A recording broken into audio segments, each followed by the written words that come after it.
automatic weapon. Well, but let me just say that there are a lot of people, in fact, a majority of people, according to the polls, who'd like to see those gun controls. I have to say I'm put off at the argument that if you believe in gun control, you're an elite. I have to tell you, Mr. Cox, I know very few people outside of public officials. She was a former First Lady. She was former Secretary of State who have armed bodyguards. One of the few people I know, private people, who has armed bodyguards is Wayne LaPierre.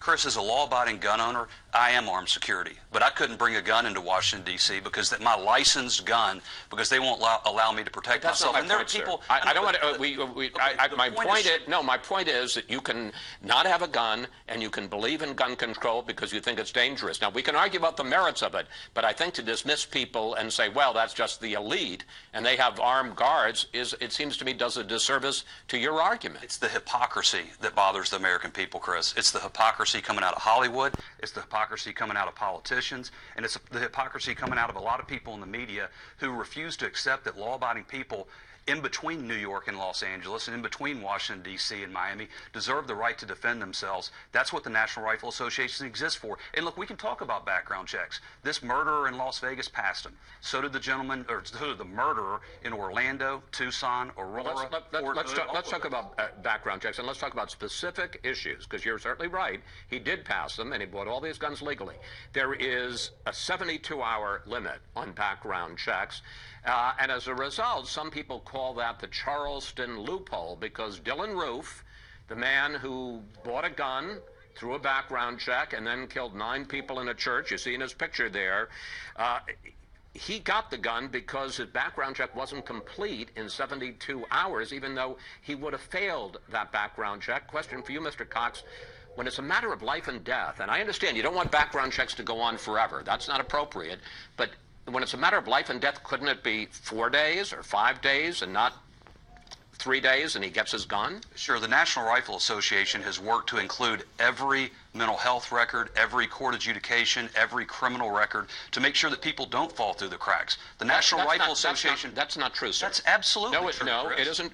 Forgive me. In February, President Trump signed a measure that said that the Social Security Administration no longer has to provide information on mental disorders to the National Background Criminal Check, and the NRA supported that. That is a complete misrepresentation of our position, a complete misrepresentation of what President Trump did. What he said is you can't arbitrarily deny a senior citizen their Second Amendment rights based on no finding of dangerousness. The only finding was that they asked somebody to help them manage their financial affairs. If you think that somebody needing help with a checkbook should eliminate them from exercising their Second Amendment, then you fundamentally disagree with mental disorders. And mental disorders, now I agree, it wasn't everybody, it was some people with mental disorders, and you backed that. Their definition of a mental disorder was someone who asked for help handling their finances. That is not a prohibited category, Chris, and it shouldn't be a prohibited category.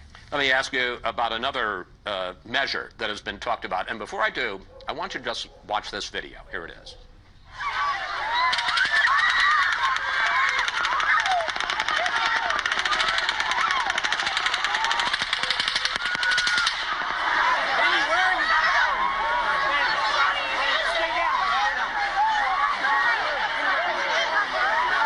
You hear that gunfire. One reason that Stephen Paddock was able to fire so quickly, so many shots so quickly, was because he had a high-capacity magazine. He had a bunch of them that held between 60 and 100 rounds. Now, I understand Second Amendment, Supreme Court has ruled on it. Why do you need to have a magazine that holds 100 rounds? There's no one in America who watches that video who's not horrified. And the NRA members that were at that concert, I'm sure, were more horrified than you and I were. And so the question, and it's a fair question, and it's to ask if banning me from owning these sorts of things would prevent a criminal from going out and misusing them. That is a fair question. And what you have to do is you look at what has Congress done. Congress banned semi-automatics and high-capacity magazines for 10 years. 10 years, and Bill Clinton's own Justice Department said it had no impact on crime. California still bans those magazines, but it didn't prevent San Bernardino or Santa Barbara. In Europe, there's virtually entire bans on everything, but it didn't stop murderers using machine guns. And we're running out of time, sir, but even when you see that, and that horrific video, and he's firing those, and it's because of the bump stocks, and it's because of the magazines that he's able to fire 100 rounds in a few seconds, less than a minute. No qualms about allowing people. Let me flip it around. Why should, in 30 seconds, if you will, why do shooters need, people that hunt to protect themselves, why do they need magazines with 100 rounds in them? People need, first of all, it's intentionally designed to scare people.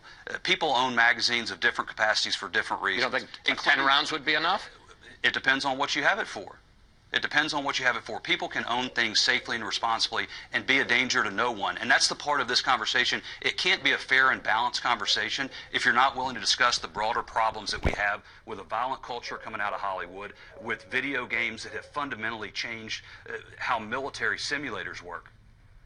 Mr. Cox, this obviously, I didn't think we were going to settle this in this short period of time. Thank you so much for coming in today. Please come back and we'll continue the conversation. I look forward to it. Thanks, Chris. Hopefully not after another one of these terrible tragedies.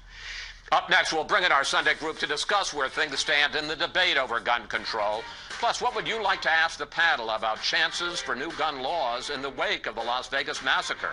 Just go to Facebook or Twitter at Fox News Sunday, and we may use your question on the air.